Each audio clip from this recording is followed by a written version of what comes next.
From historic Gallier Hall in New Orleans, Louisiana, this is the Sports Report.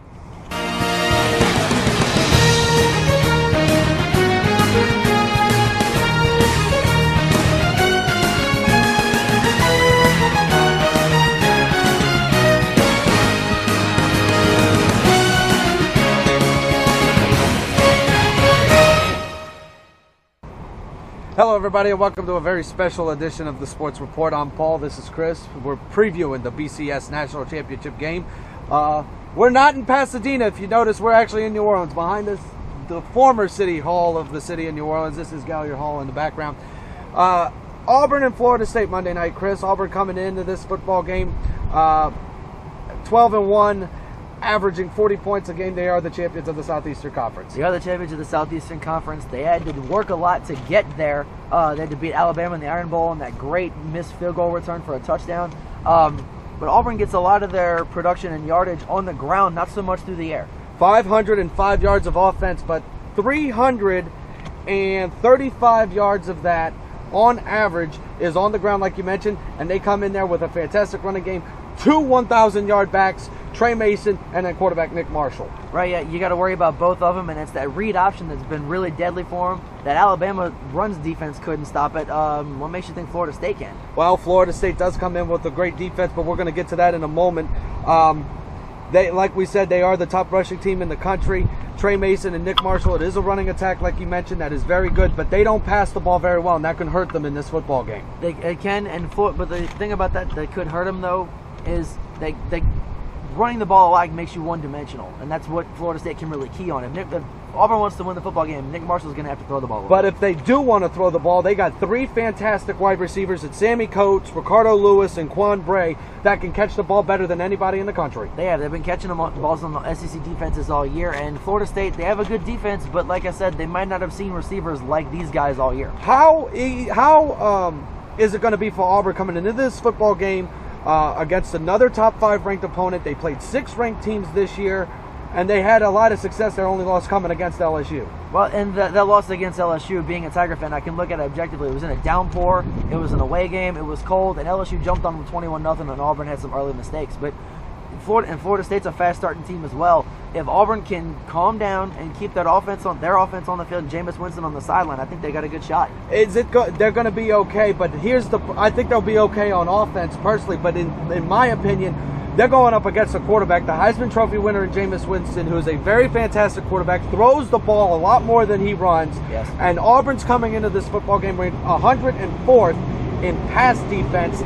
That can't bode well for them going into this one. No, that can't bode well for them. And what Auburn's playing defensively is going to do, they're going to have to put pressure on Jameis Winston early and get him rattled. Because if they get him rattled and out of his game, him throwing the ball is going to be a lot less effective, and he might have to use his feet a little bit more. And that's where D Ford comes into play for Auburn. Absolutely, plugging up that defensive line. But here's the thing: as far as total defense is concerned, Auburn does rank 88th in the nation in total defense. They're giving up around 425 yards a game. But here's a kicker: they rank 8th in the nation in red zone defense. Yes, they do, and that Iron Bowl proved it. 4th and 1 in their own end, and they stopped Bama to help win the game. And that's a fantastic red zone offense. Alabama is. So, very efficient red zone. So there's Auburn, and then we look to Florida State, who is the number 1 ranked team in the country, and they're blowing everybody out, not just on offense, but on defense as well. Absolutely. They got a very ball-hawking defense. They lead the nation with 8 defensive scores.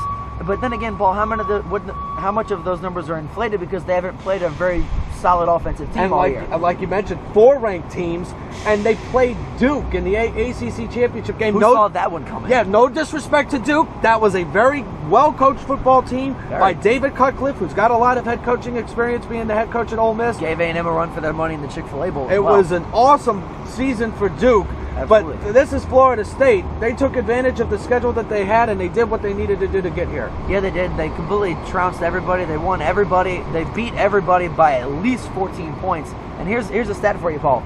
Florida State hasn't trailed in a football game in 571 game minutes. That goes back to last season. We'd like to thank Tom Rinaldi for that stat this morning. We can't just take credit for that one. But if we mentioned Jameis Winston, 3,800 yards passing, 38 touchdowns through the air, Heisman Trophy winning quarterback. He deserved it. I think a lot of people are in agreement with that. But really, his receivers had a lot to do with it. He's got 3 very good receivers: Rashad Green, Kelvin Benjamin, Kenny Shaw. They're averaging 955 yards on the year. Yeah, he's got some very talented receivers, big, tall receivers as well. Very tall, physical, can get to the football. And the thing about Winston, too, he's got 38 touchdowns, like you mentioned. He's only got 10 interceptions. He takes care of the football. He was sacked 23 times, but that's a lot because he has to scramble around in the pocket. Right. He tries to make things happen, but boy, when he tries to make something happen, he makes something happen. He does. He kind of has that Johnny Manziel freshman effect. He can use his legs, but only if he has to. He's a throw first scrambling quarterback. That's what I like about the kid. But and also another unsung weapon for the Seminoles, the tight end Nick O'Leary, 7 touchdown receptions on the year. He's been a big safety valve for Winston. Whenever he couldn't find one of his big guys, he's found his tight end, and it's paid off for him. And then the defense, led by senior linebacker Telvis Smith, but he's got help with Timmy Jernigan on the defensive line. He attracts a lot of double teams at that nose guard position. He really does, but then they've been able to get to the quarterback a lot this year too as well. This is a football team on defense that only gives up 10.7 points a game, 245 yards a game. Again, like you said, it wasn't a very good schedule, but like we mentioned, Florida State did take advantage of the schedule that was given to them. They absolutely did. But here's the problem that I see with Florida State's schedule. You got Auburn, who's had to go through the gauntlet of the SEC West alone, let alone the SEC. And then they had to play Missouri. Then they had to play Alabama first, then Missouri. This is their 3rd number 1 ranked team in as many weeks. Well, then ranked number 1 team. Auburn's been tested. Florida State, not so much. And here's my thing. What's Florida State's defense going to do against Nick Marshall and this Auburn offense who's averaging 40 points a game? It's a great battle between 2 very good football coaches. Jimbo Fisher does have SEC experience, being the coordinator at LSU and at Auburn. Florida State, in my opinion, Chris, and I like to use this analogy. It's an ACC school with SEC type talent, and that's how they were able to get to the position that they're in right now, playing for a national title. Absolutely, they've been drawing a lot of those number 1 recruits away from University of Florida, who's historically been able to pick up those guys. If Florida State wins on Monday night, it'll be their first national title since 1999. Going back to the Bowden years. That is going back to the Bobby Bowden years. It's going to be a fantastic football game. Real quick, give me your keys to the game if Auburn wants to win. Keys to the game. Auburn's going to have to find a passing attack. They can't be one-dimensional. Nick Marshall, as well as that run and that read option has been for them, they're going to have to find success through the air.